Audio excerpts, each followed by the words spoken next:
All right, welcome back everybody. So this week we're going to take a look at the primer that completely changed my mind about using water base in refinishing. The 1107, but in black it's called the 1907. Let's get to it.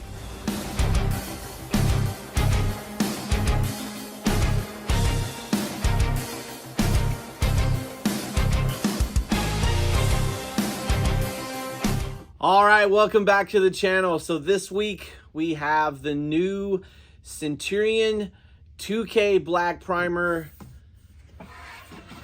the 1907.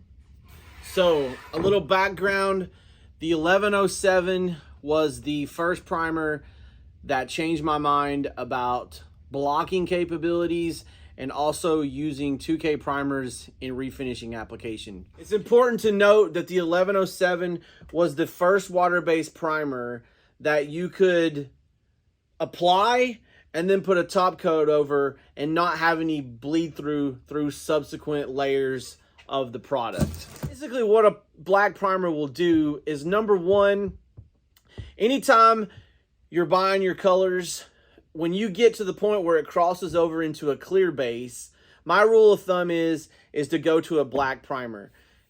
You'll never have coverage issues. You'll never have edge retention issues with that. So that's one of the benefits if you have a coating that has that issue.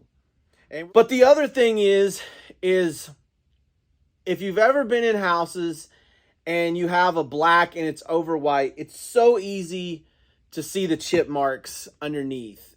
And even if you do grays, a lot of times if you get a chip or something, you see. So if you can be darker than the color, if you have a nick in like a navy blue or an iron ore color or something like this, you don't see it, and it's not as noticeable, and it's easier to touch it up. Let's get into the testing and let me show you what this product is capable of. Okay, so first up, we want to look at the water resistance on this product. And so I was curious, since this stuff cross-links so fast, I basically did an overnight cure with the 2K, and I let this soak for 24 hours. I did get a little bit right here and right here, but overall, that was pretty impressive. Then there's like just a weird spot right here. It must have been a hole somewhere. But then I went back and I did it again on this edge, and I got nothing. So it was pretty much waterproof. So same thing here.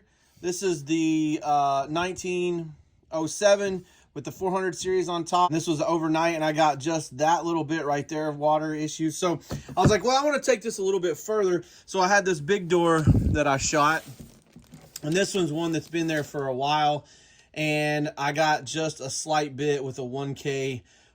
So your water resistance is absolutely excellent. Okay, so let's look at the crosshatch adhesion. And I want to note something, is that I only took a Surf Prep fine sponge and buzzed over this. So if you were to sand more aggressively, it's going to be better. And I've done this several different places with an actual crosshatch adhesion tester here and here. And then I'm just going to show you one with my knife marks because I left my crosshatch adhesion tester at the shop. So as you can see, we're not really getting any pull. And this coating was failing on this door. So the adhesion is off the chain good. If you look at my other areas here, there was one I tested here, almost zero pull. Same thing here. Basically, it ripped the old coating off of the substrate.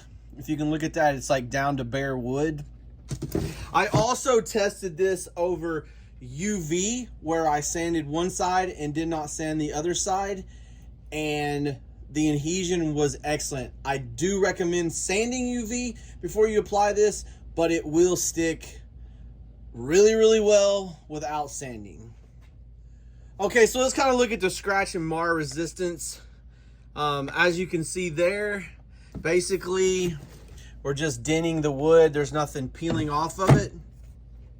And for fun, let's do our old acetone test, and let's see what the chemical resistance is of this.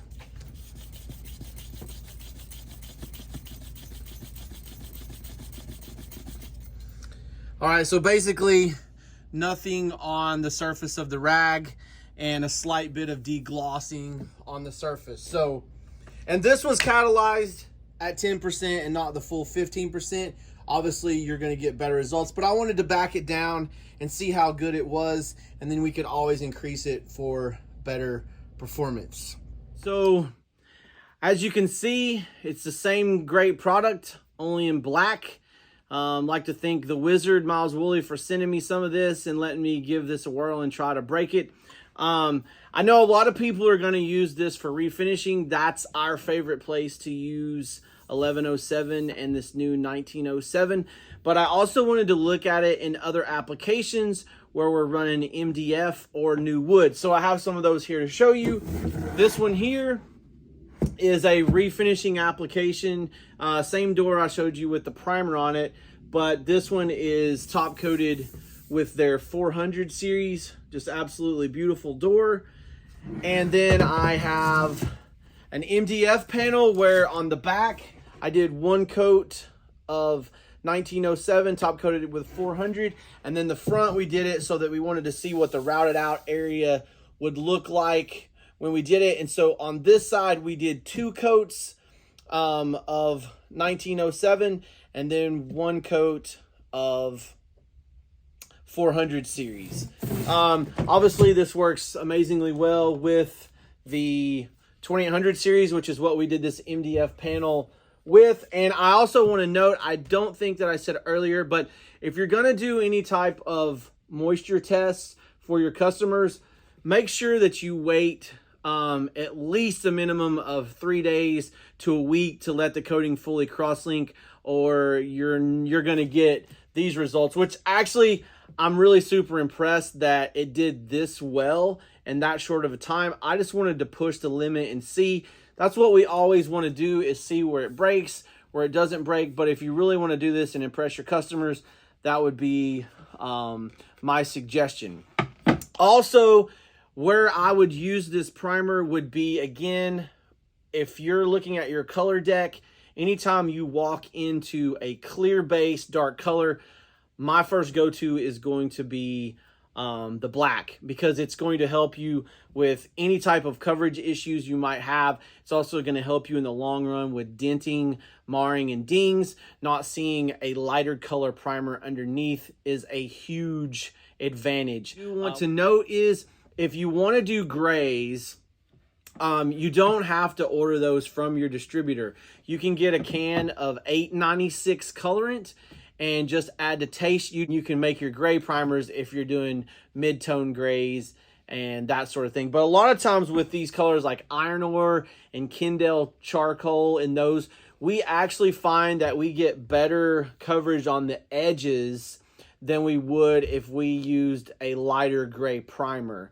And what this just comes down to is saving you guys time and money. If you can do it in one coat, do it in one coat. Don't do it in two. So it's just something to think about. Hope you guys enjoyed the video. Like and subscribe. And if you have any questions, hit me up and I will do my best to answer it as quickly as possible. And remember, guys, test, don't guess. We'll catch you next week.